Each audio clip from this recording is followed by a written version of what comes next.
What is going on, ladies and gentlemen? Welcome back to Auto Auction Rebuilds, where today, if you're watching this video, that means that I probably just got through winning this Roush 427R track car. So here it is, a 2008 Ford Mustang GT Roush 427R.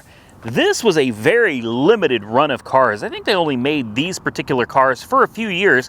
The 427, contrary to what I thought, is not the engine displacement. It's actually the horsepower rating of the engine. The R, well, I guess that stands for Roush or Rowdy, or, you know, take your pick. I don't actually know.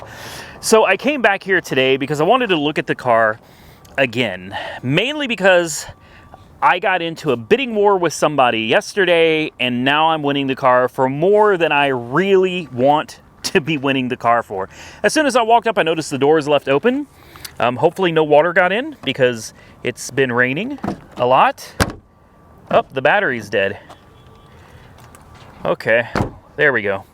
Well, anyway, the car is here because it has some damage, and I really wanted to come out here and take a much closer look at it. Currently, my high bid is $10,600, and low-key, I want the car, but also I'm kind of hoping somebody comes along and outbids me, because I got really excited about the car and I didn't look it over all that well, and now that I'm here, I'm thinking, what are you getting yourself into? You know, okay, the antenna's bent and broken, but there's a big crease in this fender from whatever hit this antenna and bent it.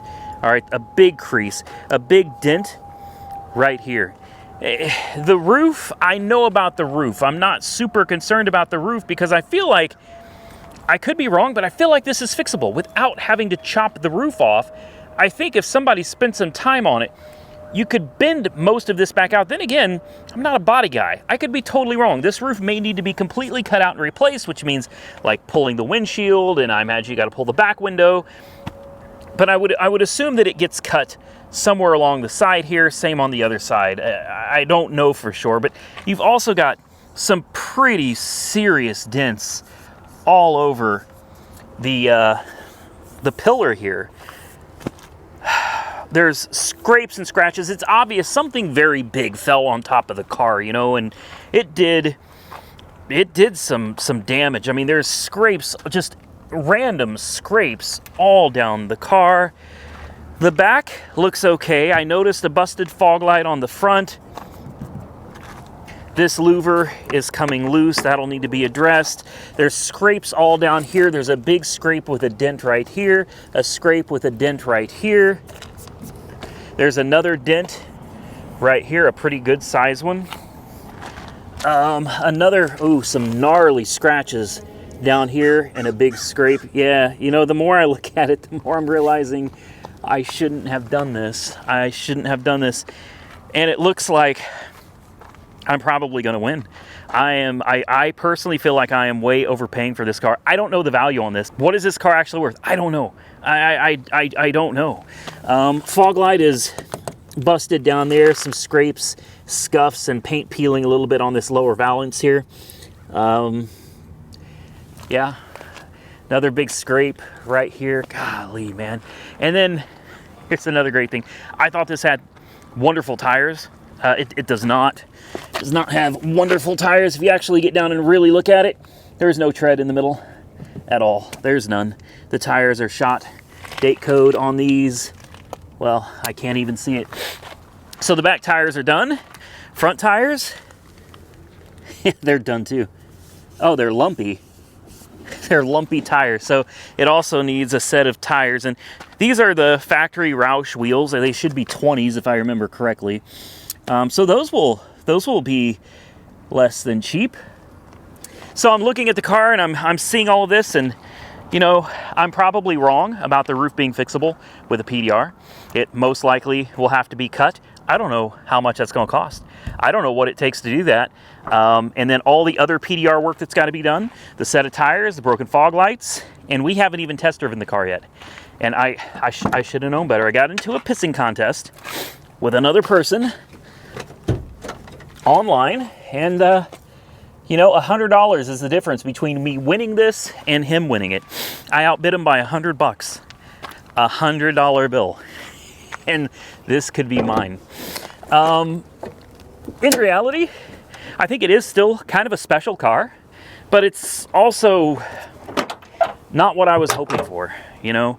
427 horsepower, yeah, that's decent, but let's be real, you could get a GT500 that's got more horsepower than this, you know. GT500 probably going to cost you more than $10,600, but it's got a lot more horsepower, and it's got the 5.4 instead of the 4.6. This is a 3-valve 4.6 with a supercharger, root supercharger, slapped on top of it. The horsepower numbers are decent. You know, it's tuned. It's got a custom exhaust, custom wheels, custom suspension, custom body components for aerodynamics, and now it has a custom smashed roof to really help out the aerodynamics with the downforce, I think, is what that's going to be for. So let's see. This says Roush Stage 3. Of course, it's a Stage 3 because it's a 427R, custom built by, I can't read the name. You know, the car overall looks decent. It needs a little bit of work, but overall it does look decent. So this is serial number 08-227. And here's the interesting thing, right? 427 is supposed to designate the horsepower, but it's actually 435 with 400 foot-pounds of torque. And that is because when the 427R first debuted, in this generation, I should say, when it first debuted, it was actually 427 horsepower, and they just kept the numbers when they actually increased the horsepower from the engineer. So, you know, for $10,000 or $11,000, it looks decent. You know, it's missing the, this is common. It sucks that that is missing and not with the car, because it'd be nice to try to get that put back on again. But that one is peeling. This one is completely missing. It has carbon fiber stickers everywhere. And believe it or not, carbon fiber package was an option on these. And I'm really kind of wondering, surely not, but I'm wondering if this carbon fiber overlay here was actually part of the carbon fiber package. If instead of like using real carbon fiber, they put the stickers over it. I can't imagine that Roush would do that, but then again, you know, maybe. So obviously, dead as a doornail. Yep. Let's go ahead and throw a jump on this real quick. And if you're wondering what the damage looks like in here, it's really not that bad. It is pushed in, but I mean, it's absolutely drivable. You could absolutely drive this car like this. And unlike today, the Mustang 3, like the GT350, the 350R, I should say, doesn't have back seats. These cars still came with back seats. So, you know, that's kind of nice. It's not a particularly impressive car because GT500. I'm just going to keep saying that, GT500. The GT500 is far more impressive than this car, but it is a rare car, relatively rare. And for $10,000, if you can get yourself something that you can patch together relatively cheaply and have a fun little car to enjoy, hey, listen guys, 435 horsepower, that's not bad. I mean, my fiance's 2022 Mustang GT has 450 horsepower, and it doesn't need a supercharger, but that's another story. Why don't we take a quick peek at the oil? Oh, wow, okay. Let's see what the oil looks like. Very clean. That looks like brand new, fresh oil. This is a relatively low miles car, too. It's only got 72,000 miles on the odometer, so not too bad. It doesn't look like it's been modified in any way since leaving Roush. Everything under here looks good. I don't see any leaks. I don't see anything really to worry about on this. Just cosmetic damage. So I need you guys to tell me down below, I don't know, $10,600, good deal or bad deal? It looks like, regardless, I'm going to be stuck with this one. So let's go ahead and fire it up. Turn the radio off. It does work. You got power seats. Yes, we do. Nice power seats. Fog lights. It's got the custom gauge cluster. that says Roush on everything. It says Jack Roush there. It says Roush over here. The seats are embroidered. Jack Roush. Very nice. You've got this nice Roush short throw shifter with the cue ball. I actually really like that. That's old school right there. Fires right up. 72,450 miles. It's out of gas. Oh, is the check engine light on? Airbag light on? Oh boy, I didn't see that last time. That could just be from the dead battery. Low fuel, check engine light, and airbag light. That's great. That's great. Ford recommends BP premium unleaded only, of course. Sounds phenomenal though, doesn't it? It says Roush on the tips. A little bit of damage to the back bumper here.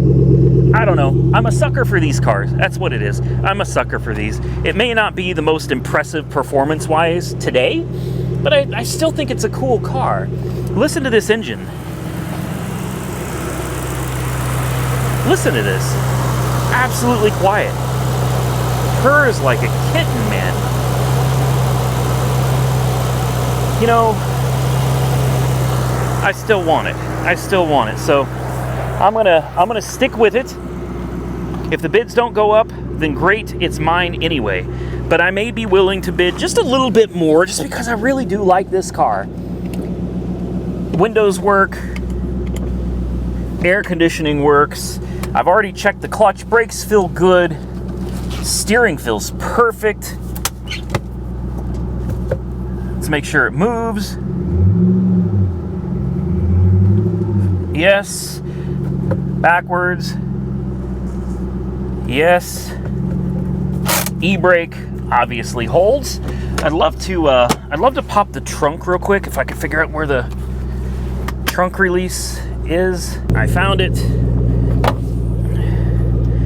So I guess that door card really isn't that big of a deal. Oh, it does have the factory 427 floor mats though.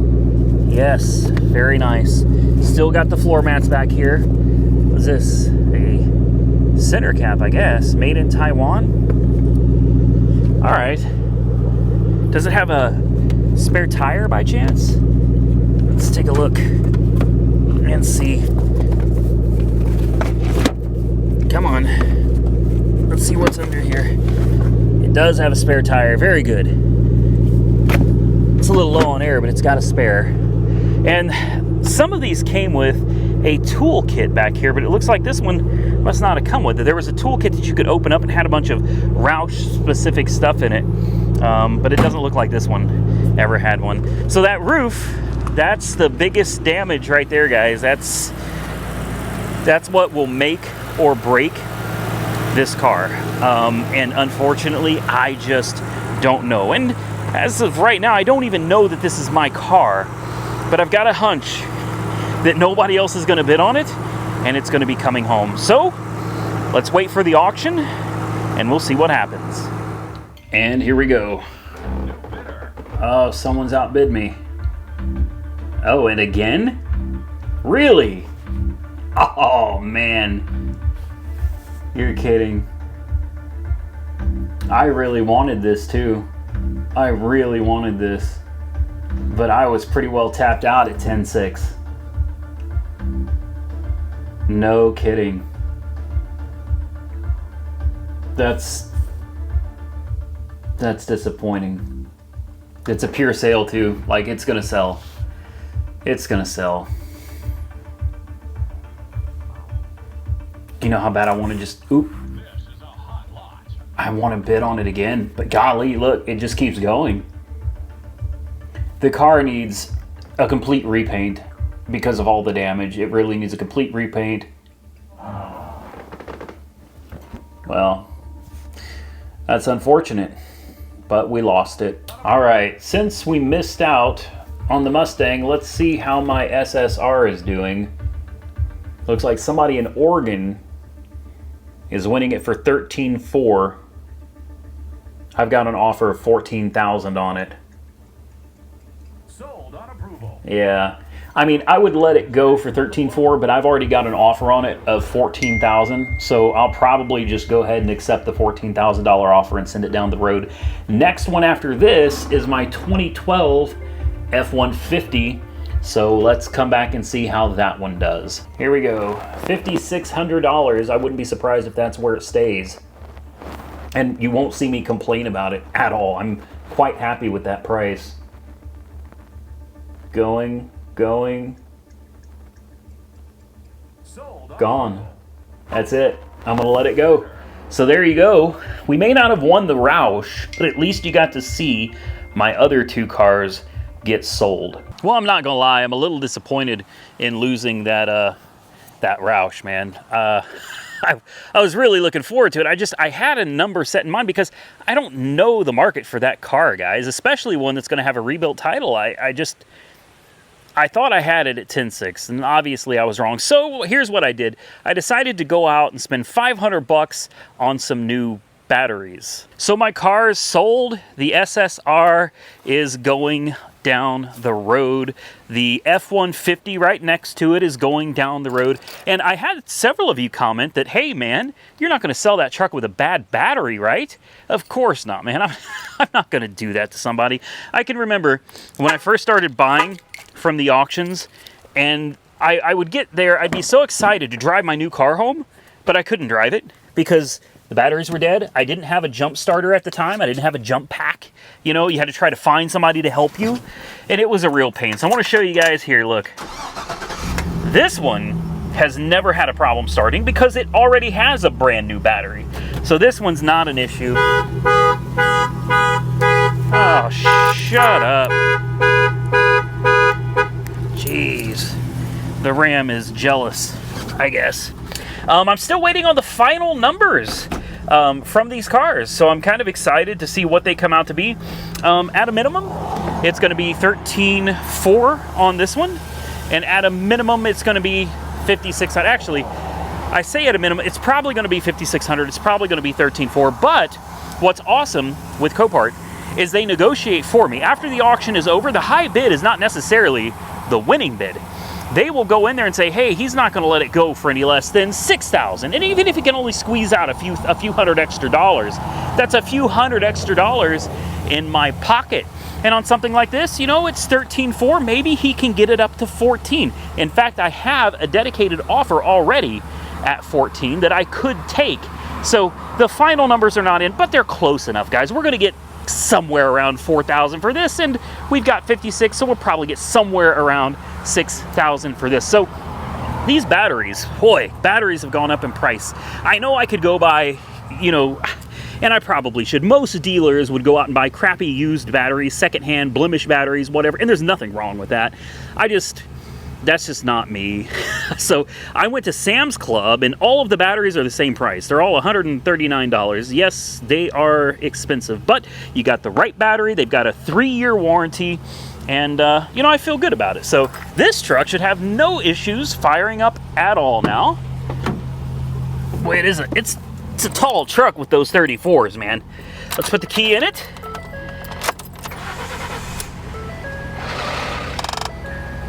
Yep, it's got that Ford, that Ford rattle, only for a couple of seconds when you first fire it up.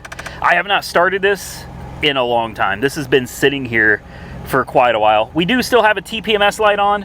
I had some people saying I could program that out, and I guess I could, but I'm not gonna mess with it, guys. Turn on the air conditioner. Where is the air conditioner? It's been a while since I've been in here. There we go. Air conditioning is on. And this truck has ice cold air conditioning. And it does that. It makes these weird buzzing noises. And I know that's generally a blend door actuator. But the interesting thing about this one is, let's turn on that AC. There we go. The interesting thing about this one is when I change directions, like to floor, it doesn't do it. If I change it to defrost, no noise. If I change it straight to vent, no noise. A blend door actuator generally will make that buzzing noise as you change the direction of the airflow, and this one doesn't. It only seems to do it when I put a new battery in it. Once you've got a new battery in it and things, I guess, get calibrated, it's fine. I've been having to jumpstart this truck for quite a while now because that battery was shot. And to be honest with you, it's not that I was too cheap, it's just that I was too lazy. I can admit what I am. I was too lazy to go get a a new battery. So I went out, I figured out what cars all needed batteries. I went and bought all of them, including the Crown Vic. Look, Crown Vic has a matching Duracell battery. How about that? The funny thing is, the Crown Vic and that 2012 truck, they both take the exact same battery. Yeah, exact same battery. I had no idea. So this one should have no issues firing up now with a fresh battery. I hate having to come out here and jumpstart everything, man. So look at that. There it is. There it is. With a working fuel gauge. Nice. Is this thing still running like crap? Yep. Yep. I'm gonna have to get in here and I'll do this one day, but I gotta pull the fuel injection rail.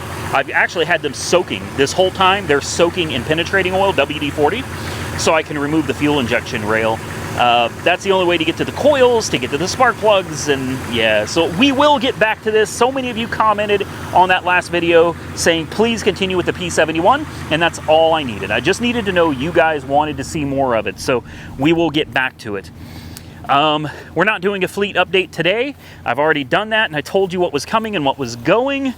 So you should already know. This one has a battery that's already dated March of 2023, so it shouldn't need a new battery. I think it just needed the battery to be charged. So I took it in, I put it on a reconditioned cycle, made sure it's fully charged. I ran a battery test on it, and the test came back good. It said that the battery was good. So let's see if it'll fire up without a jump start. This will be the first time that this has started without a jump ever. So I'll be damned. There it is. There it is. Boy, she's smoking, boy. Look at that. Wow. Yeah, she's smoking.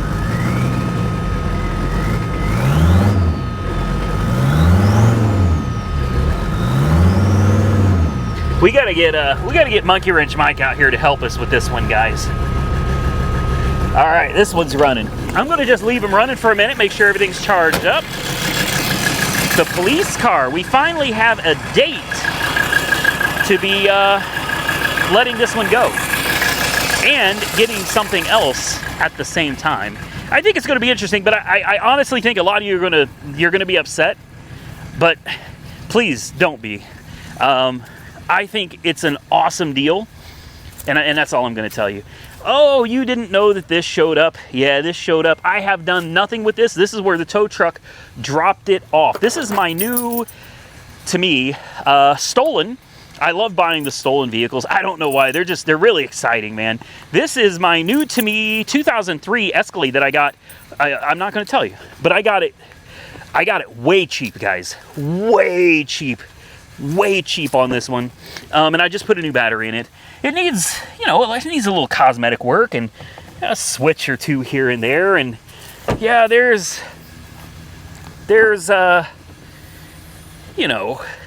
some stuff back here, including a love letter that I promised to read you guys. And I'm fairly certain the people that weren't here were tweakers. I know it's probably mean to say, to the most beautiful woman taped to some nasty, anyway, basically, I told you guys that I would read the letter if I won the truck. Well, this was a police impound. It was sold by the insurance company, and it was a theft recovery, and I bought it. And because I bought it, I can read the letter to you. I feel better about it. It's missing a couple things, but overall, it's really not bad for what I paid for it. We'll do a dedicated video on this. And like I said, it's just sat here. I haven't attempted to start it. I just put the battery in it, and that's it. So, uh-oh. That sounds like a dead battery. I literally just put that battery in 10 seconds ago. Oh, no. No. So, I got this with no battery at all. This had no battery. Boy, that's tight, too. So is that. Wow. Okay.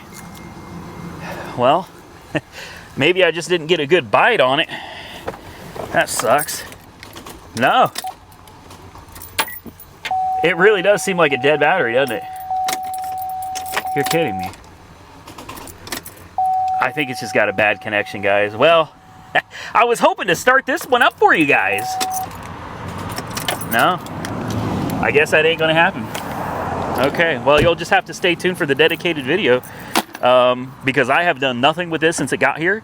All I wanted to do was get the battery in it so that when I do make this video, which I'm supposed to be making with Monkey Wrench Mike, he said he was gonna come out maybe even with his Escalade so that we could kind of do a comparison between his 500,000 mile Escalade, and we don't know what the miles are on this because the odometer apparently is broken. The whole dashboard, or the whole instrument cluster is kind of broken. So we'll have to plug in my Autel or my Autofix, and hopefully we can read the miles digitally off of my computer instead of off of the screen. But I have no clue what the miles are on this. That's really a shame that it wouldn't start. But it's a, honest to God, it's a pretty decent looking Cadillac Escalade, and mine has the 6.0. I think Monkey Wrench Mike's has the 6.0 as well. Good engine, solid engine, and there you have it. We've sold some vehicles. We've got more coming. I'm currently winning 5 more vehicles as I make this video, and it's time to move some more vehicles out. I'm just trying to decide which ones. I'm thinking, because trucks tend to do pretty well, I think I'm gonna get a tailgate for this one, clean this one up, and this will be next on the list. And then my Raptor, as much as I didn't want to get rid of it, I'm not gonna do anything with it. It's just gonna sit here. So I'll probably, that one's already, I mean, it's ready to go. So we've done all the work to it that needs done. It's just a matter of getting it listed. So I'll probably send the Raptor and this truck down the road next, guys. And that is it for today's video. Everything runs. This one smokes, but it does run. I had a good time. I wish we could have won the Roush. I tried, but I had a number in mind, and you know, it just wasn't in the cards for me, and that's fine because I took the money that I was going to spend on the Roush and I bid on a 1965 Chevy Impala convertible. So it's a different kind of video. We kind of were all over the place today, and sometimes that's just the type of video I'm gonna have to make. I hope you all enjoyed today's video. If you did, hit the thumbs up button. Consider subscribing to the channel if you're not already subscribed, and stay safe out there, guys. I look forward to seeing you all again very soon in the next one.